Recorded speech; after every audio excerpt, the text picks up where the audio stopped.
মেয়ে আমাদের ছেলেরে নিয়ে আছে, এই আমাদের নেক্সট জেনারেশন।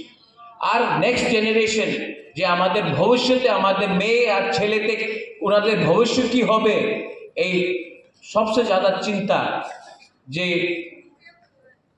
চিন্তা করে কেউ, এই আমাদের মা। মা না থাকলে কেউ চিন্তা করবে না যে ওনাদের কুলাতে ওনাদের ছেলে ওনার মেয়ে সেক্লাসিকলিতে ভবিষ্যতে কি হবে। এই ফাইট আমাদের নেই, এই আমাদের ভবিষ্যতে তিপ্রাসারে নেক্সট জেনারেশনে কি হবে এই চিন্তা আমাদের আজকে বিচার করতেই হবে। অনেকজন বলে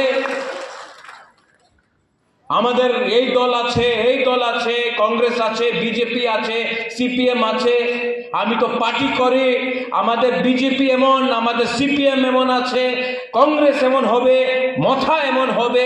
কেউ চিন্তা করে না ওনাদের ভবিষ্যতে ওনাদের নেক্সট জেনারেশনে কি হবে, ত্রিপুরার নেক্সট জেনারেশনে কি হবে।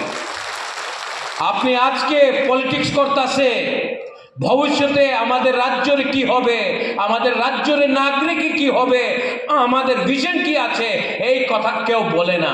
সবাই বলে আজকা ভোট দিয়ে দাও, আমি মন্ত্রী হয়ে যাবে, আমি এমএলএ হয়ে যাবে, আমার পার্টি জিতবো। কেউ চিন্তা করে না কি কালকে তোমার ছেলের ভবিষ্যৎ কি হবে, তোমার মেয়ের ভবিষ্যৎ কি হবে। আজকা বেশি রাজনীতি করলে সবাই বলে আমি হিন্দু, আমি খ্রিস্টান, আমি বুদ্ধিস্ট, আমি মুসলিম। কেউ বলে না আমি ভারতীয়, কেউ বলে না আমি ত্রিপুরার বাসী। আর এই বলে সবকা সাথ সবকা বিকাশ। বাহ, সত্য কথা আছে। আমি কেউ দিন আমি সাম্প্রদায়িক রাজনীতি করে নেই। সাম্প্রদায়িক রাজনীতি কে করে, যে ধর্মের নামে রাজনীতি করে। যে বলে আরে তুমি রিয়াং, তুমি দেববর্মা নয়, রিয়াং আছে দেববর্মা ভালো নাই, এই সাম্প্রদায়িক রাজনীতি আছে। আমি কি বলেছিল, থানসা, রিয়াং, দেববর্মা, জমাতিয়া, উজ্জয়, ত্রিপুরা, সবাই বাঙালি, হিন্দু, খ্রিস্টান, বুদ্ধিস্ট, আমাদের থানসার দরকার। কেন থানসা বলে?